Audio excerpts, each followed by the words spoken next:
کا ملک کا ایک واحد مدرسہ ہے، پورے ملک میں ایسا مدرسہ نہیں ہے، بے مثال مدرسہ ہے، جس مدرسے کے فارغ التحصیل حضرت علامہ ابو سعود صاحب علیہ رحمہ انہوں نے اسی مدرسے میں پڑھا، اور ہمارے علاقے جنوب کے مایہ ناز داعی کبیر مولانا خلیل الرحمن کرنوری کاشفی وہ اسی مدرسے کے فارغ تھے۔ ہمارے صوبہ تمل ناڈو میں ایک شہر ہے لال پیٹ جسے کہتے ہیں، اور وہاں ایک مدرسہ ہے منبع العلوم، اور اس مدرسے کو 170 سال کی عمر ہو گئی، اور 170 سال سے وہ مدرسہ بغیر مطبخ کے چل رہا ہے۔ اس مدرسے میں کوئی مطبخ نہیں ہے۔ آج آپ جا کر دیکھ لیجئے، تماشا دیکھنے کے لیے آپ تفریح گاہوں میں جاتے ہیں، اللہ کی ایک شاہد قدرت کو دیکھنے کے لیے جائیے کہ مدرسہ ہم نہیں چلاتے، مدرسہ دین کی حفاظت کا قلعہ ہے،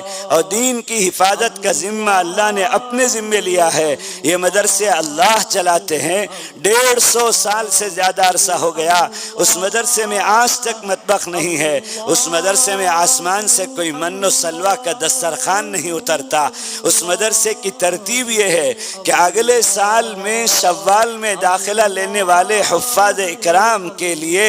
دفتر اہتمام میں اس سال رجب شعبان میں جا کر لال پیٹ گاؤں کے شہر کے رہنے والے لوگ پیشکش کرتے ہیں کہ اگلے سال داخلہ لینے والے حفاظ اکرام میں سے ایک حافظ قرآن کی کفالت ہمارے گھر سے ہوگی، یعنی 4 سال تک ہمارے گھر سے اس حافظ قرآن کا صبح کا ناشتہ اور دوپہر کا کھانا اور رات کا کھانا جائے گا۔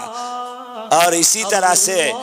شعبہ عالمیت میں داخلہ لینے والے طلبہ کے لیے جن کو اللہ نے اور مالی وسعت دی ہے، وہ پیشکش کرتے ہیں کہ اگلے سال داخلہ لینے والے شعبہ عالمیت کے ایک طالب علم کی کفالت ہمارے گھر سے ہوگی، یعنی 8 سے 9 سال 7 سال تک اس طالب علم کا کھانا ہمارے گھر